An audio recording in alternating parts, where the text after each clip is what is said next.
So, thank you and welcome to all delegates.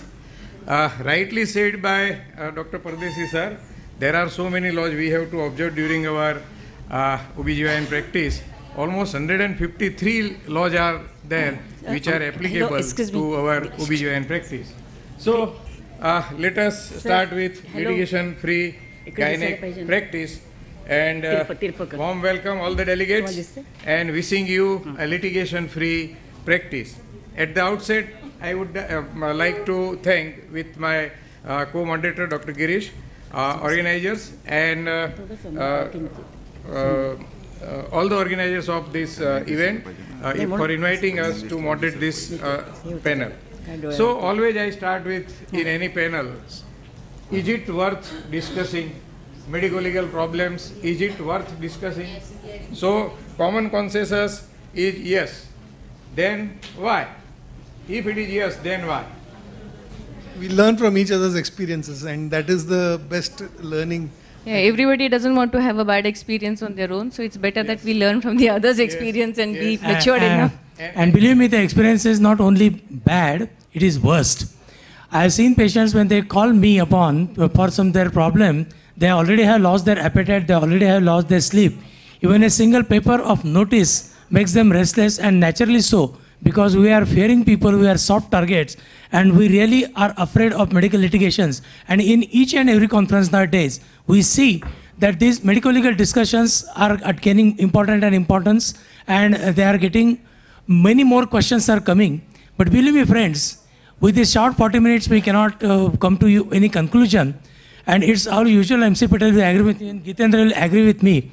Whenever we conclude any session or panel discussion or lecture or even MLC, medico-legal workshop, CME, there will be more questions in the minds of the audience rather than answers given. But it's going to be that way, and questions will be answered gradually over the time. So, we are working in this era. Operation सफल रहा, अब doctor को कोई खतरा नहीं. So that is why it is needed to be discussed at length. And this is also the scenario. That was the time then doctor was telling to the patient, don't worry, nothing will happen to you. And now scenario is changed. Patient is telling to the doctor, don't worry, nothing will happen to you.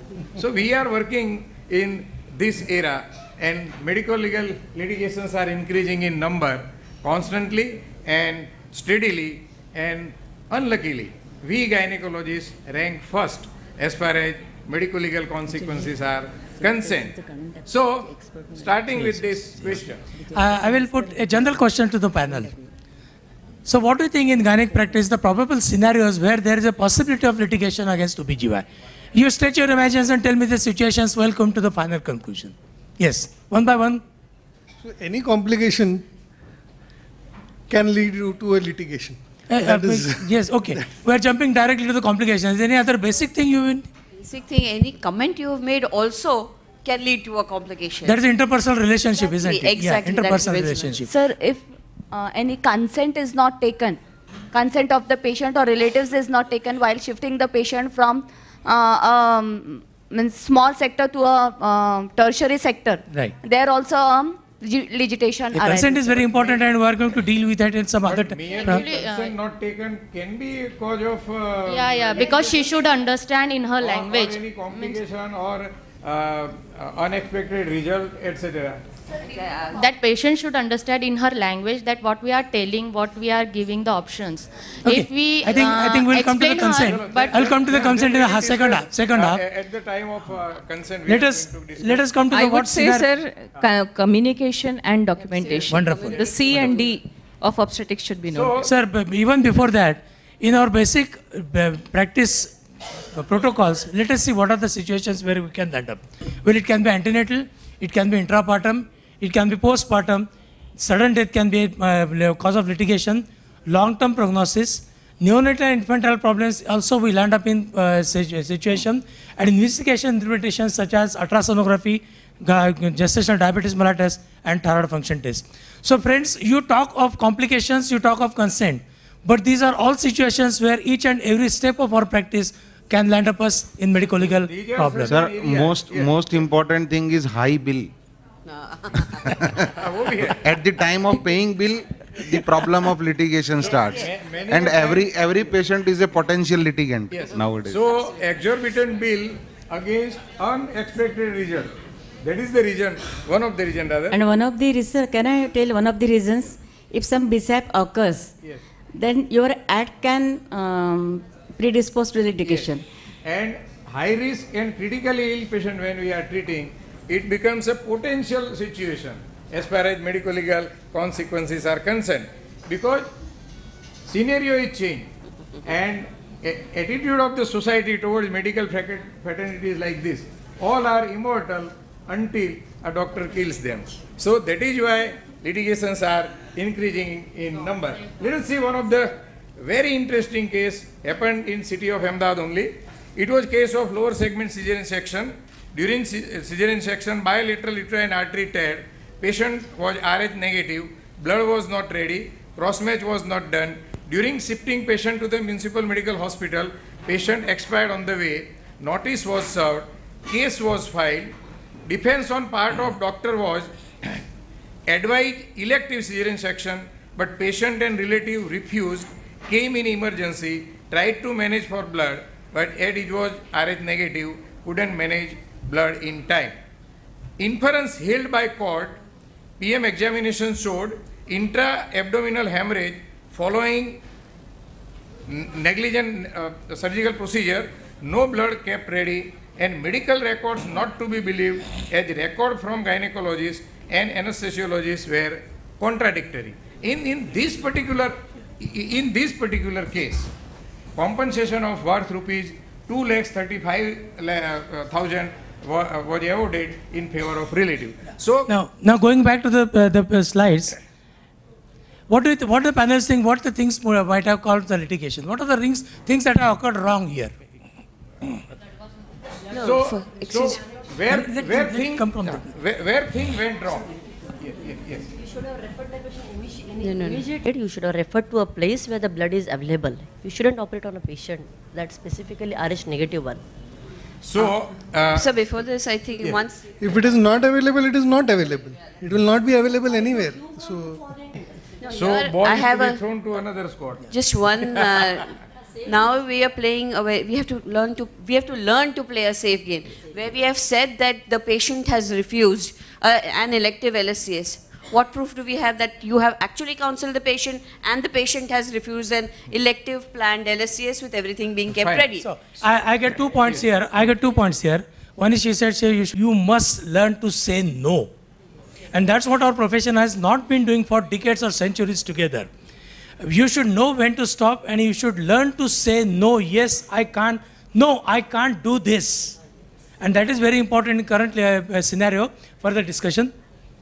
So when patient or relative said no for elective cesarean section, at that particular time, which precaution you would like Sir, to if any patient, if you are telling that elective cesarean section, if you are planning, then you should counsel regarding the donors. Any patient can came in emergency and we can't say that this patient doesn't need the blood. So when the patients are booked in your hospital, then each and every patient should be counseled that keep the donors ready at 11th hour. Anything say can be happen. you counsel everything, and in spite of all this, patient, 1 minute, madam, and in spite of all this, patient and relative refuse to go for elective cesarean section.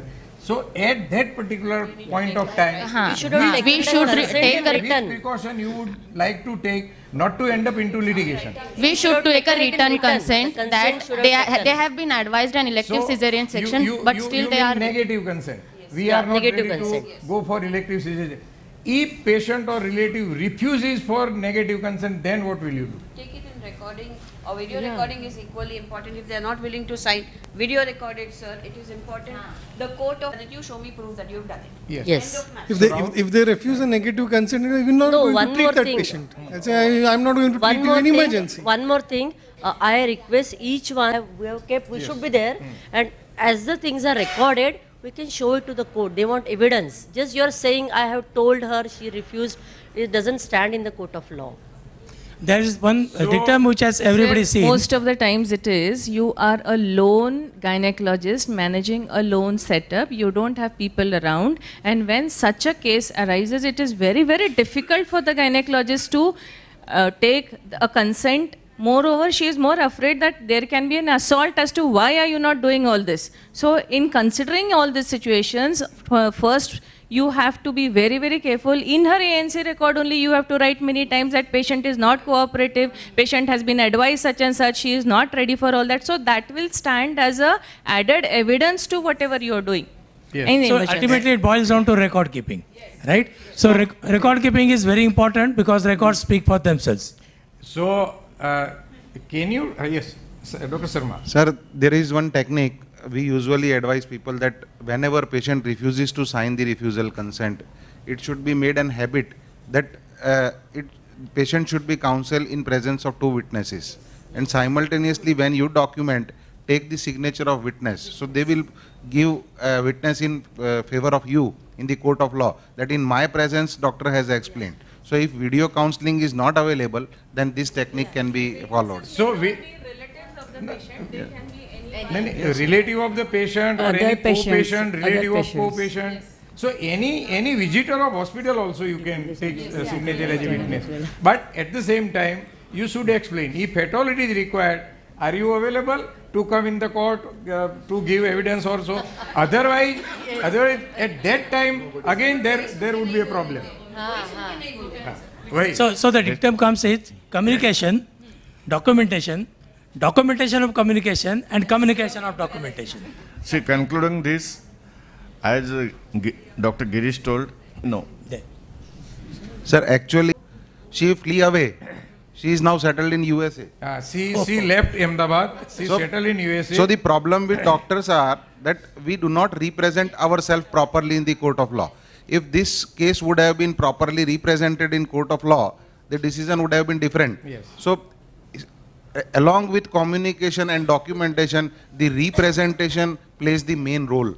You have to be represented properly in the court of law. So with this case, one more question comes. Sir, this was again one complication which had occurred intra-op. Probably that may be the reason which led to heavy blood loss and the death of the patient. That complication should have been recognized, should have been corrected, should have been communicated, and then probably things would have been settled that तुमने पहले ही देरी कर दी, अभी emergency में ये सब हुआ है, blood available नहीं है, and this had led to leading the death because PM findings suggested that there was hemoperitoneum. Again, proper counseling. Proper counseling. So here.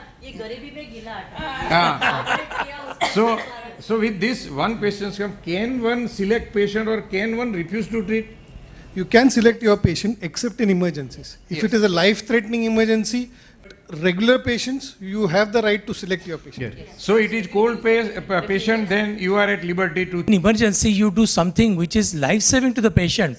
Your law will usually protect you, provided you are able to prove that what you had done is life-saving and done in the best interest of the patient, even the situation was adverse. Because sir, may I ask panelists that what is an emergency? Exactly. Where it is defined? It is very relative and subjective thing. For patient, everything is an emergency.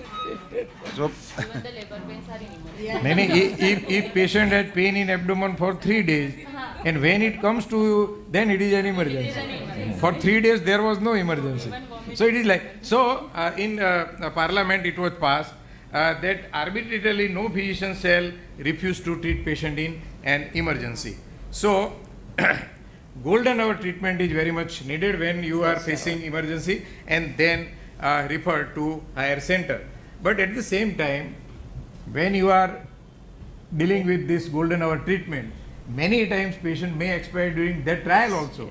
And there could be a wrong interpretation why you wasted time and you didn't refer a patient to higher center in time. So at that particular time, what should be done? So as soon as the patient again counseling savior at that time, what was the condition? You've recorded the condition. You're trying to give her, stabilize her and shift her, and you have informed them that is all that you're going to do. You need to shift the patient. The patient's condition is not yet stable to shift her even to a next door OPD. and that is what you're doing. You start your treatment, you take somebody else has to take the consent while you are taking that. Yes. The problem comes there when you are alone. sir. And for this particular patient, and this question is to Dr. Sharma only, PM note write that following negligent surgical procedure. In court of law, and the role of PM expert postmortem who is doing postmortem, they are not supposed to give their opinion that whether doctor is negligent or not. They are supposed to give opinion that what has happened and what was the scene on postmortem. But they cannot give their opinion that whether doctor is found negligent or not. Perfectly said, Gitendra. Sir, one point I would like to clear. You said management, but while transferring the patient, we have to send an accompanying person who can resuscitate in between in the ambulance. It's a competent person accompanying. Yeah. You have to At send. least he can resuscitate the patient if something happens on the way. Secondly, we have to note down the time when she was referred. Many times patient wastes time. यांना येऊ द्या त्यांना येऊ द्या मग जातो असं करण्यामध्ये. So I had referred the patient at 8:30 a.m. Patient wasted a time. Patient relative wasted time, and patient went at 10 a.m. This 1.5 hours makes a difference. Secondly, we have to give call to the tertiary care center that I am referring the patient for this and this cause, so that they will keep bed ready for management of the patient. And it This is shows very that you are important. prudence and taking every precaution. Yeah, and referral now check, here, of course. Yeah, I would like to ask one or few, almost no. So believe me, when you are coming to the PM report discussion, each and every PM report, PM postmortem conducted in India is absolutely arbitrary. If you attended a PM in your forensic days, you will see that the consultant or the PM person is sitting in the chair and the servant is doing the PM. And he will tell, क्या है रे देख उसमें बता मुझे वो लिखता है, क्या है देख बता, वो निकाल के रख दे भेज दे. PM are done so arbitrarily. They are never forensic PMs in true sense in India. And believe me, each and every PM report can be struck down in the court of law with witness who is doing the PM. He just cannot answer many questions. And as Gitendra has already told, PM cannot suggest. PM will suggest only the cause of death and the relevant information about the death. They have no right to comment upon the negligence, whether there is or not. And one point I would like to suggest, what diagnosis you feel, because they will go for that particular organ in detail. Suppose pulmonary venous thrombosis or pulmonary thrombosis. So they will see the lungs properly, whether there is some clot in the pulmonary venous circulation. If you don't write cause is not known, instead of that, write whatever you suspect as the cause of death.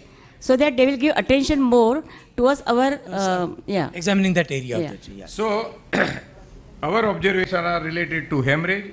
So, if one wants to be 80% free of litigation, complications? It is opens a different debate actually. one more area of discussion. With this carry-on message, cross-matching, and at least in case of RH negative, it is must. So the message we can interpret it that you should become bloody. Sir, one general message we can give everyone, कि whenever a patient comes to you for delivery, either it is a vaginal or an abdominal delivery, you are giving her an IV line, please take some blood and keep for cross-matching. You never know when a patient can end up in an emergency. So that is one thing, let it go waste. You can just talk to the blood bank, see whether blood is available or not before any surgery and even a vaginal delivery. So that will help. I mean, make this as a routine habit. Yeah, now this brings up one question. This brings up one question in everybody's mind. Yes, blood transfusion is an emergency treatment. As such, it is an emergency. Do we really need a written consent for blood transfusion? Why? Why you should? Because there are transfusion reactions which patient doesn't know that it happens, and we are well known about that. See, again the principle is the same. In emergency, if you are giving for life-saving purpose, no consent at all is required. But if it is a planned operation and you are asking patient that if need will arise, then whether we should give it or not, then consent. And I'll give a hint why consent is required. Because blood transfusion is an invasive procedure, and any invasive procedure of doing or performing on the patient needs a consent. Yes. So one more thing. Yesterday that Bharat Ganesh Kure was commented that जब patient जाता है तो mob आ जाता है, पर जब blood लगता है तो नो वन इज देयर, सब भाग जाते हैं. So, before we switch to consent, this is very landmark case, because before this case there was no clear concept about consent in Indian context, and with this case consent was discussed at length during deciding this case. We are not going to in the detail of this case, but straightway we are coming to what is valid consent. There are certain criteria for consent to be valid. Basically, let me ask panelists, what do you really mean by consent? Yes. Let the audience know, what do you really mean by consent? I think it is just a written, he feels is necessary to treat him for whatever cause, whatever thing and whatever complications that may arise from the given treatment. Yeah. It's quite an elaborate This becomes blanket consent. It's blanket consent. It's not valid in court of law. Valid consent should include that the patient actually understands in her language what doctor is telling. She should be measured and she should be mentally stable so that she understands. See, in legal simple language, I'll tell you, consent is something which one person asks and the other person agrees. It's a consent. But it has a lot of importance in medical field. We'll go through and MC will panel will clear it. Why? Merely signing a paper for consent is not consent. As such, whatever you have communicated to the patient about treatment to be given or operation to be done, and when patient signs in presence of two witnesses, then it becomes a valid consent. So, consent in criteria, and before that, expert comment from Dr. Gitendra. See, basically consent is defined in Indian Contract Act that whenever two or more person agrees on the same thing in same sense, means ad idem, after understanding everything regarding the operative procedure in detail, if somebody gives in writing the consent, the approval, that is consent. Now consent is defined again in Indian Contract Act. Consent is considered as a contract, and for a contract to become a valid contract, four things are necessary. The first thing is that party who are signing should be competent. That means above the age of 18 years with sane mind. Okay, not under the effect of intoxicating substance or anesthesia. So patient under anesthesia, if giving consent in OT, even under spinal anesthesia, that is not valid. Second, the consent should be a free consent. Free consent means without any undue pressure, without undue influence, without doing any fraud, without doing any misrepresentation, and after explaining the facts. No mistake of fact should be allowed. The third thing is consent can only be taken for a legal purpose. For euthanasia, you cannot take consent, because mercy killing is not allowed in India. So only for legal person you can take consent. And last but not least, the Supreme Court has given the guideline that for in medical context, whenever you take consent, it should be taken after giving proper adequate information. And adequate information means 6 things should be written in the consent. First, the purpose of treatment. Second, you have to explain in short the procedure. The third, alternative should be given. Fourth, success rate or failure rates are to be explained.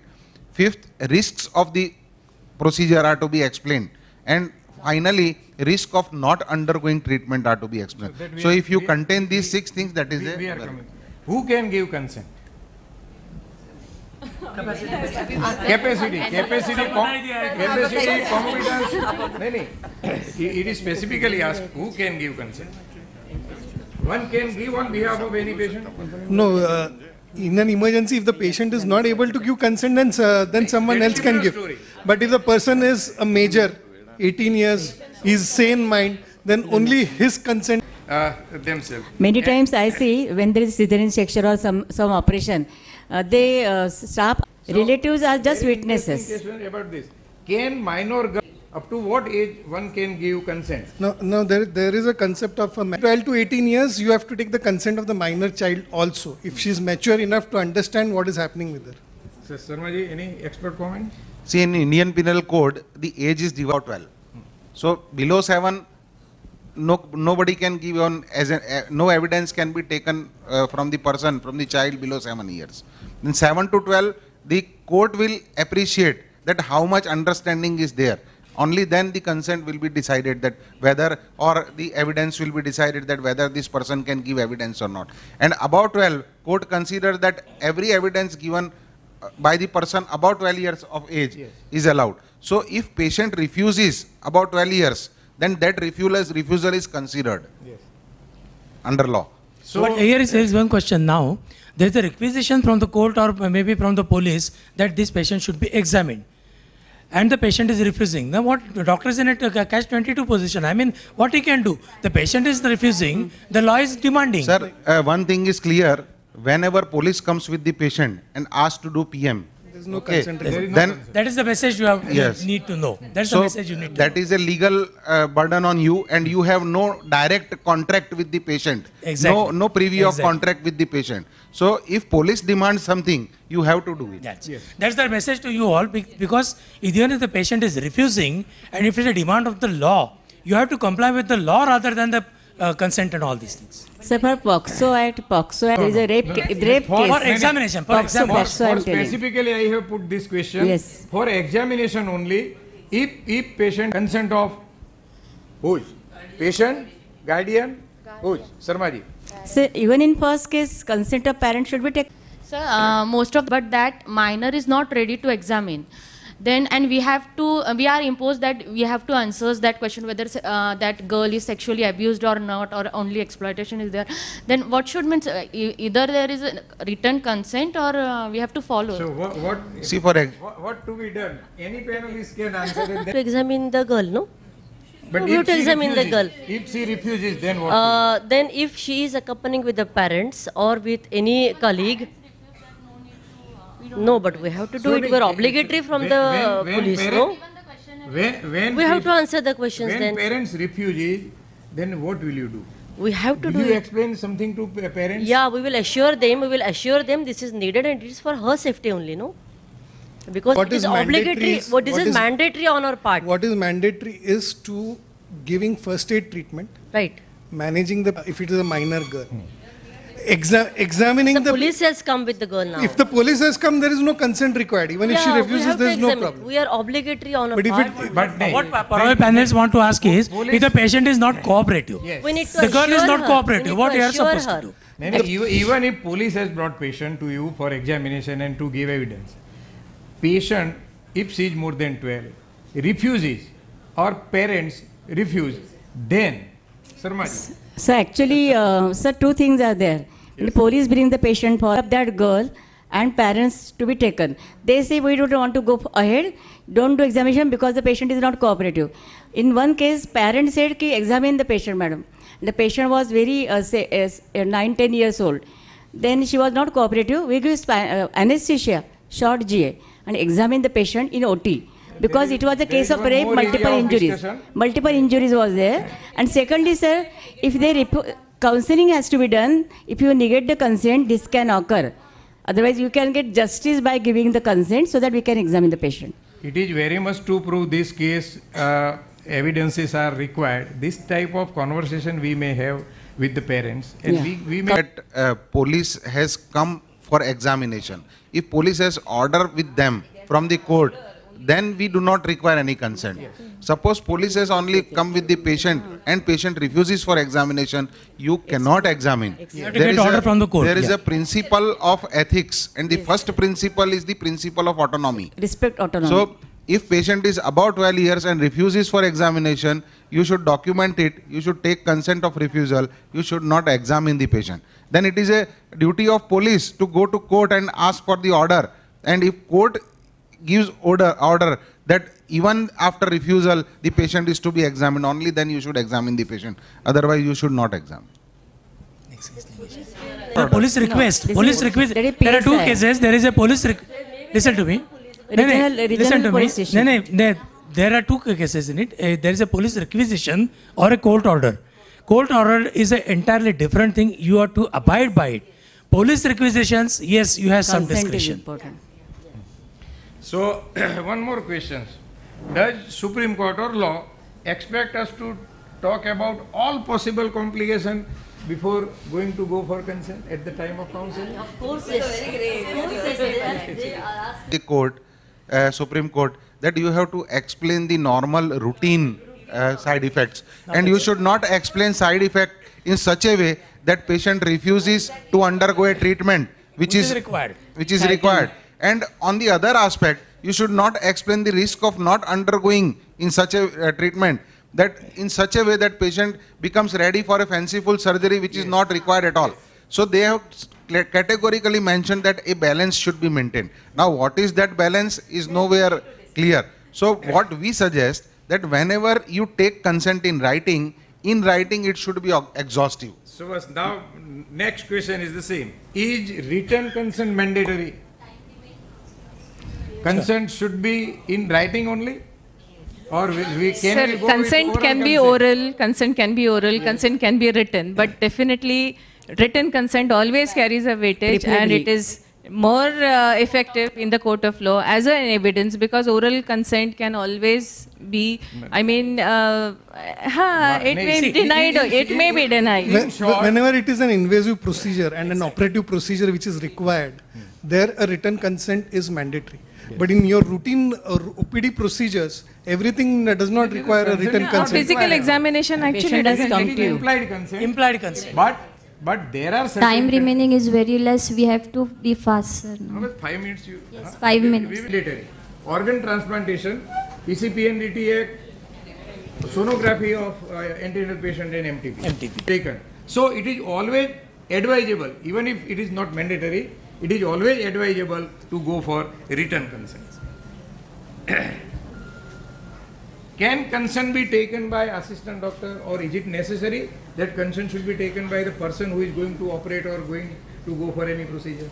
Consent can be taken by an assistant. It can be taken by an assistant doctor, but that doctor or a person who takes the consent. Specify. This treatment is given by Dr. So-and-so. Yes, yes. This is to be specified. One more question. Can there be a common consent for diagnostic and operative procedure together? No. Or, yes. No, this is Yes, this is yes. not a blanket. Yeah, this is Say- not a blanket consent. Say in Supreme Court therapeutic consent, but you have to explain the risk of both procedures. And both procedures should be procedures mentioned. are to be explained. Mentioned. So you can definitely take consent, one consent for two procedures at a time. No problem. But once you But have the taken blanket consent, consent as it for- said, as it was previously practiced, one stamp. I am ready to undergo any surgery under any anesthesia, under any circumstances. Oh no, it has no legal standing. Please believe. But once, sir, once you have taken consent for specific procedure, you should not exceed the consent unless it is life-saving. That is, I put this. Consent given for diagnostic procedure. Can we do additional surgery? Say for example, you have gone for diagnostic laparoscopy and you see there is PCOD. Can you go for drilling? No, no. See, in one circumstance, you can. Life-saving. When it is life-saving. When it's life-saving. So it is very specific. Consent given for specific treatment cannot do other procedure unless it is lying further consent. So when scope of surgery is extended or when scope of surgery is changed, fresh consent is very much required. This we have discussed. Yes. Like in many cases, many a times it happens, we call the relatives and we explain in verbally, because the surgeon is operating, you are not in a position to take more time or written consent, and you go, the relatives consent, yes, madam, you go ahead with the surgery, and we operate on the case and do additional surgery without the valid consent. Is that No. Unless it is life-saving. No, it is not permitted now. Major, no. Previously, When it is not life-saving, you have to allow patient to come out of anesthesia and let her take her own decision that whether she want to get operated or not. because many times you go for Yes. it was previously There are conditions. There are conditions where the diagnosis is not certain. Like when you are going ahead for an exploratory laparotomy, or you are going ahead with acute abdominal pain, and but you don't know what the take the consent as a diagnostic procedure and. But on table you find, this is a question for panelists, and on one of the ovaries affected, can you remove that ovary? No. Why? That's the message. Yeah. That's the So message. If it is not an emergency, you cannot do. So, chalo, one more area. Consent at the time of WHO guideline, which says, and NACO guideline, which says that you should take consent. But it is not mandatory according to any law of India. you can explain. So, you can take. if you have not taken consent and you have done HIV testing as a pre-operative minor profile or major profile, I don't think that consent for Sir, HIV testing is required The at all. procedure which can be, the patient can be harmful to other, it can be done for the safety of the public or for the safety of the better half. So no consent is required. Then it So, is again- a part of the again, protocol. in a lighter way, in a jail, doctor and professional killer were there. And doctor asked that professional killer, why you are here? And that gentleman told, I killed a man And doctor, why you are here? And doctor said, I tried to save that. So we are working in this particular area. Time doesn't permit us. Sir, time is over. Yes, We have yes, to yes, conclude yes, this yes, yes. session. Thank you. Only Communication and documentation. It is the thing to be done by every doctor. That only going to save you. So there is a presumption in law that there is no one who is guilty unless proven. So don't consider your colleague as negligent. Documentation is very important. anything new, documentation. I'll say, be honest with yourself, be honest with the patient, and there one should more be a point. no Yes. blame culture. Criticize your professional colleague. Yes. Yes. See, only two things can save you. Sir, we have to One is- conclude. We have to Yes. start. One is you be united. If you will be united, no law against will you come. Yes, yes. And second thing, I always say, कांटे भी होंगे, कंकर भी होंगे, चल सको तो चलो. ये मेडिकल प्रैक्टिस करना है कोई फूलों की सेज नहीं, ये धधकता लावा है. कर सको तो करो, नहीं तो मेरी तरह प्रैक्टिस छोड़ के लॉयर बन जाओ. My sincere thanks. Big round of applause. My sincere Thank you very thanks much. to moderate.